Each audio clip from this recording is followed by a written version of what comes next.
அப்போ பாருங்கள், நம்ம தேவனை குறித்து அறியாமல் இருக்கிறனால, ஒரு விஷயத்தை பற்றின சரியான அறிவு இல்லாதனால வாழ்க்கையில் நிறைய கஷ்டப்பட வேண்டியதாக இருக்குது. அதே அறிவு தெளிவாக இருந்ததுன்னா சூப்பராக இருக்கலாம். தேவனை குறித்த ஒவ்வொரு விஷயத்துலையும், பண விஷயத்தில் தேவனை குறித்த அறிவு, சரீர சுகத்தில் தேவனை குறித்த அறிவு, குடும்ப சமாதானத்தில் தேவனை குறித்த அறிவில் நீங்கள் அறிஞ்சு தெரிஞ்சு புரிஞ்சு வளரும்போது தான் உங்கள் வாழ்க்கை மாறும். அல்லாமல் நீங்கள் கடந்து கஷ்டப்பட்டுட்டு புலம்பிட்டு அழுது ஜெபம் பண்ணி உபவாசம் போட்டு அவர் அறிகிற அறிவில் விருப்பப்படாமல் நீங்கள் என்ன செஞ்சாலும் அது வேஸ்ட்டாக போய் முடிஞ்சிடும். அதனால் அப்படி இருக்கக்கூடாது. அதனால் தேவ சமூகத்தை விரும்புங்க, தேவனுடைய ராஜ்யத்துக்கு உண்மையாக இருக்கிறத விரும்புங்க.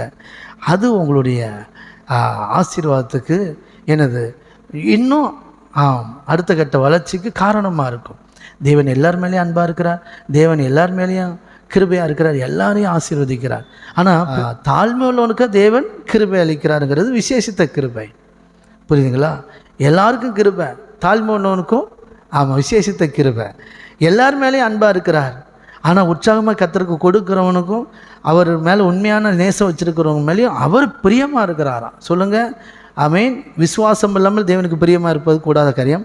தேவன் பேரில் விசுவாசமாக இருப்பது, தேவனுக்கு உற்சாகமாக கொடுப்பது தேவனுக்கு பிரியமானவர்களின் செயல். நம்ம பிரியமானவர்களாக இருக்கணும். Okay, God bless you. மனதார ஆசீர்வதிக்கிறேன்.